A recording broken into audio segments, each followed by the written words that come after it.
తాకట్టులో ఉన్న బంగారాన్ని విడిపించి ఆ రోజు ఆన్లైన్ ధరకే కొంటుంది కొమ్మూరి గోల్డ్. నమస్తే, వెల్కమ్ టు సుమన్ టీవీ. నేను పద్మిని. ప్రస్తుతంతో పాటు ప్రముఖ ఆధ్యాత్మికవేత్త, జ్యోతిష పండితులు, అమ్మవారి సేవకులు, దత్త గణపతి ఉపాసకులు మురళీధర శర్మ గారు ఉన్నారు. మాట్లాడదాం. మురళీ గారు నమస్కారం అండి. మహాదేవ. కన్యా రాశి వారికి ఈ శని ఇచ్చేటటువంటి ఫలితాలు ఏమిటండి? వక్రగతి వల్ల వీళ్ళకి ఎటువంటి రిజల్ట్స్ ఇవ్వబోతున్నాడు? తప్పకుండా అమ్మ. కన్యారాశి అనగానే మనకు పా, పి, పు, పే అక్షరాలతో పేర్లు మొదలయ్యేటువంటి వారిది కన్యారాశి కింద చూసుకోవచ్చును. కన్యారాశి వారికి కొంతమేర జనవరి, ఫిబ్రవరి నుండి మార్చి నుండి అంతకుముందు ఉన్నటువంటి పరిస్థితి వేరు. ఈ మార్చ్, ఏప్రిల్, మే లైక్ ఈ సిచ్యువేషన్స్ వేరే. బాలేదు, ఖచ్చితంగా బాలేదు. ఈ శని వక్ర దృష్టి వల్ల ఇంకా ఇబ్బందులు ఎదుర్కొనే పరిస్థితి ఉంటుంది. అయితే మొన్నటి వరకు ఒక లోన్ ప్రయత్నమో, ఒక గృహం తీసుకుందామనో, ఒక ఉద్యోగ ప్రయత్నమో, ఉద్యోగం మారాలనో, మనీ రిలేటెడ్ ఇబ్బందులు కానీ ఏదైనా కోసం ఎదురు చూస్తూ ఉండేటువంటి వారికి ఇక్కడ సిబిల్ స్కోర్ పెరగడమో, అప్పు పుట్టడమో, అప్పు పుట్టేటువంటి యోగం ఏర్పడేటువంటి పరిస్థితి ఉంటుంది. సో ఇక్కడ మరొకటి, భార్యకు లేదా భర్తకు, కన్యా రాశిది మన భర్త అయితే భార్యకు హెల్త్ రిలేటెడ్ ఇష్యూస్ రావడం కానీ, లేదా భార్య అయితే భర్తకు హెల్త్ రిలేటెడ్ ఇష్యూస్ రావడం కానీ, అదేవిధంగా కొంతమేర గొడవలు ఏర్పడే సిచ్యువేషన్ ఉంటుంది. పనిచేసే చోట కానీ, ఇంట్లో కానీ, బయట కానీ అపార్థం చేసుకోవడం కానీ, కొన్ని గొడవలు అనుకోకుండా క్రియేట్ అవ్వడం ఉంటుంది. అదేవిధంగా వీరికి కూడా వీరి యొక్క తండ్రి గారి యొక్క ఆరోగ్యానికి సంబంధించి కొంత వీరి మనసుని ఇబ్బంది పెట్టేటువంటి పరిస్థితి ఉండే ఛాన్స్ ఉంటుంది. సో సీక్రెట్ విషయాలు ఏమైనా ఉంటే అవి బయటపడేటువంటి ఛాన్స్ ఉంటుంది. మొన్న ఈ మధ్యనే ఒకరికి సంబంధించింది, తులారాశికి సంబంధించింది, భార్యాభర్తలు ఇద్దరు రావడము, భర్తను కొంత దూరంగా ఉండమని చెప్పి భార్య నా దగ్గరికి వచ్చి మాట్లాడింది. తను పడుకున్న తర్వాత తన మొబైల్ అనుకోకుండా లాక్ ఓపెన్ చేస్తే వేరే అమ్మాయితో ఫోటో దిగినట్టుగా ఈమె చూసింది. ఆ విషయం గురించి నన్ను అడుగుదామని చెప్పి వచ్చాను. అతను ఉన్నాడు, ఏం చెప్పాలో అర్థం కాలేదు గురువారం. అంటే చెప్పలేం ఏది ఎట్లా జరిగేది. ఇలాంటి సీక్రెట్ విషయాలు బయటపడే ఛాన్స్ ఉంటుంది. ఇది ఉదాహరణ, నేను చెప్పింది జస్ట్ ఇది ఉదాహరణ. ఇంకా ఎన్నో ఉంటాయి. అప్పులే కావచ్చును, ట్రేడింగ్ కావచ్చును, ఇన్వెస్ట్మెంట్ కావచ్చును, ఇంకా చాలా ఉంటాయి, చెప్పలేం. వారి జాతకరీత్యా ఏవైతే అమ్మయ్య దాచిపెట్టే విషయం అని అనుకుంటారో అది బయటపడే సన్నివేశం బట్టబయలవుతుంది. కనుక వారి వ్యక్తిగత జాతకరీత్యా నడిచే దశ అంతర్దశలను ఖచ్చితంగా చెక్ చేసుకోవాల్సినటువంటి అంశము. అండ్ జబ్బకు సంబంధించింది కానీ, కాళ్ళకు సంబంధించింది కానీ ఖచ్చితంగా అనారోగ్య సమస్యలు ఏదైనా ఒకటి వచ్చే ఛాన్స్ మాత్రం ఖచ్చితంగా ఉన్నది. హాస్పిటల్కు వెళ్ళే ఛాన్స్ ఉంది. కిడ్నీలో స్టోన్స్ రావడం కానీ, గాల్ బ్లాడర్ రిలేటెడ్ కానీ జాగ్రత్తగా ఉండండి, అంతే. వివాహ ప్రయత్నాలు చేయొచ్చా వీరు? ఇప్పుడు బాలేదు, వద్దు. ఉద్యోగం లేదు మాకు అనుకునే వారి పరిస్థితి ఏంటి? ఉద్యోగం వస్తుందా ఈ సమయంలో? ఉద్యోగం కోసం తిరిగి చెప్పులు అరిగేటువంటి పరిస్థితి ఉంటుంది. అంటే గురుబలం ఉంది కనుక ఉద్యోగం రావచ్చు. బట్ శని వక్ర దృష్టి వల్ల నేను చెప్పేది మాత్రం ఉద్యోగానికి సంబంధించి ఇబ్బందులు ఎదురవుతాయి.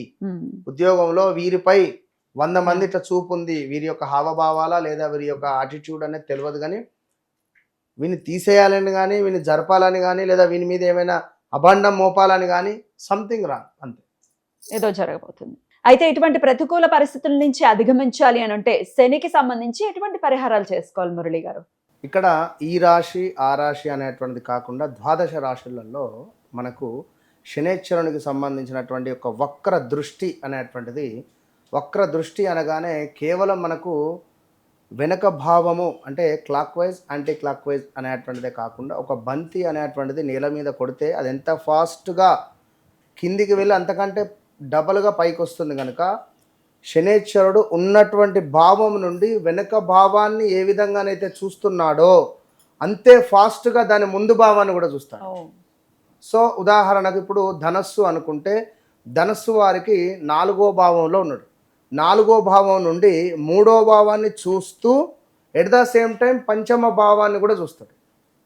కనుక ఓవరాల్గా ఒక ధనస్సు ఇది అని కాదు, మకరం కానీ, కుంభం కానీ, మీనం కానీ, మేషం కానీ, ఎవ్రీథింగ్ ఏ రాశి వారైనా కూడా ఖచ్చితంగా శనేశ్వరునికి సంబంధించినటువంటి కుదిరితే మీ స్తోమత మేరకు ఏదైనా ఒక హోమము కానీ, ఎందుకంటే ఇప్పుడు రేపటి కాలంలో మనకు ముందు శనైశ్వరుడు వెళ్ళేటువంటి పీరియడ్ ఏదైతే ఉందో అది ఇంపార్టెంట్.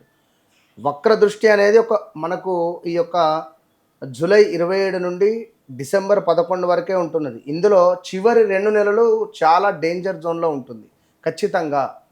కనుక కుదిరితే చండీ హోమం కానీ, ఇప్పుడు మన ఆధ్వర్యంలో అనుకుంటున్నాం అమ్మవారి దయ వల్ల కామాఖ్యలో ఖచ్చితంగా సంకల్పం చేస్తున్నాము. కామాఖ్య అంటే చాలా అత్యంత పవర్ఫుల్ కలిగినటువంటి క్షేత్రం అందరికీ తెలిసిందే. సో అక్కడ చండీ హోమంతో పాటుగా శనైశ్వరునికి సంబంధించినటువంటి మూలమంత్ర హోమము నిర్వహించేటువంటి పరిస్థితి కలదు.